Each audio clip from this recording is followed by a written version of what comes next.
The solar cell is made up of a p-n junction.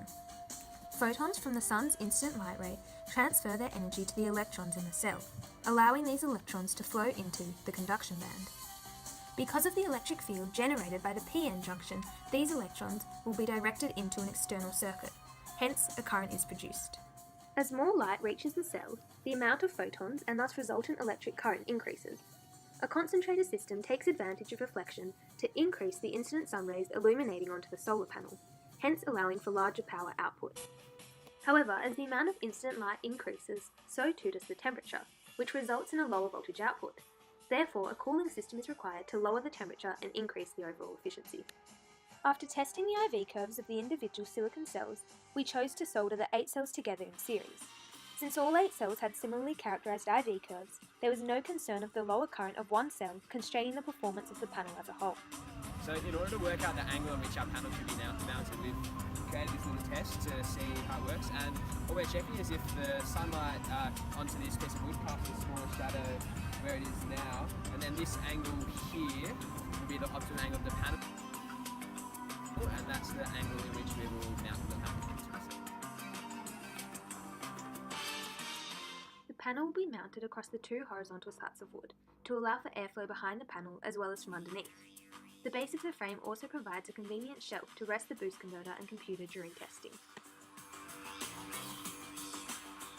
Our concentrator system is a horizontal single-axis design, which is made out of reflective material supported by a lightweight wood frame. A stand angle of use was calculated to be 115 degrees between the panel and the concentrators. At this angle, based on the length of the reflectors and the width of the panel, the incident light on the furthest edge of the reflector should reflect exactly onto the opposite edge of the panel, ensuring most equal spread of light across all its cells. The reflectors are attached with hinges so that this angle is adjustable if changes from this stand angle are required. String then secures each side of the concentrator to a screw in the middle of the base, and also to the back of the frame, which will secure the system in place in case of wind. Our cooling system transforms aluminium soft drink cans into fins, which act as heat sinks. Aluminium has a high heat conductivity value of 205 watts per meter Kelvin, meaning that the heat will be conducted through the back of the panel, down the fins, and then dispersed through the air by natural airflow.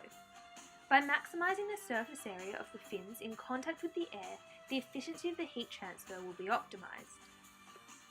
The MOSFET turns on and off like a switch controlled by a PWM input signal.